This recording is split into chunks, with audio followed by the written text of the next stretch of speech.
Yo, what's up mga kabi? Yeah, biyahe tayo kasama natin si Mrs. Ayan, no? Woo! Kaway-kaway. Ito tayo Manila. Let's go. A few moments later. Yeah, yo, what's up mga kabi? Papalik na tayo. Oh. Yeah, babalik na kami ng Laguna. Let's go! Oh, dito tayo sa may San Andres. Galing tayo ng Onyx. Kasama natin si Mrs. At nag-business proposal meeting kami. Time check is almost 8. Is almost 9. 8:45. Nauna sa atin si Danmar.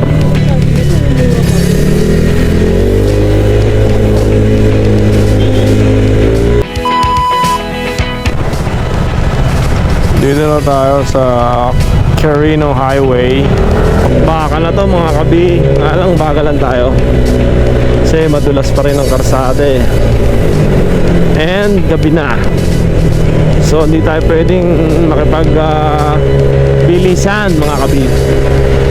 Chill lang tayo. Alright. Halos na malabo mata natin. Sabihin ko sa gabi, hindi naman tayo ganun kalinaw ang mata natin eh. Woo! Night ride oh. Matakot na yung madilim. Hindi mo makakita pag malupak. Hindi pang ano tong motor natin, hindi pang night ride eh. Pang umaga siya talaga. Lalo sa't madilim. Pati yung driver eh, hindi sanay sa dilim eh. Okay ka lang ba dyan, ma? Okay ka lang?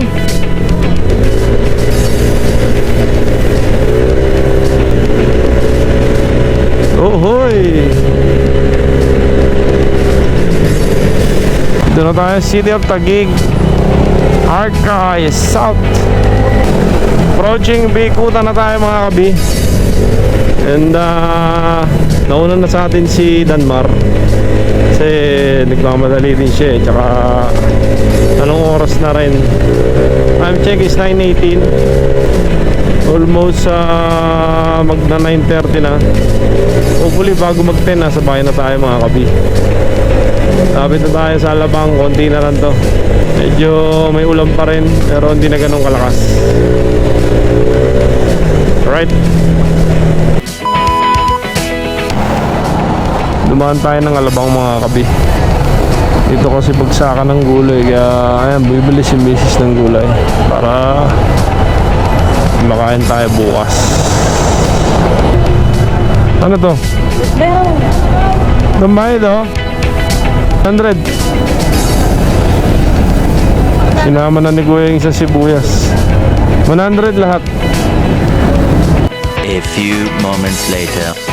Central Mall. Central Mall na tayo. Then after nito Binyan.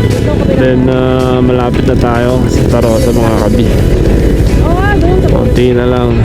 Alright.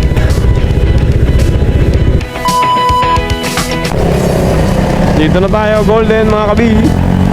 And dito na lang aming short vlog sa aming Manila Laguna ride ni Mrs. dahil sa business proposal. Right. Shoutout kay Danmar, nauna na siya sa amin. And shoutout kay Dayan, sa pinsan ni Mrs. na tumutulong sa atin ngayon. And thanks for watching. And salamat sa Diyos. Ingatan nawa tayong lahat. Peace!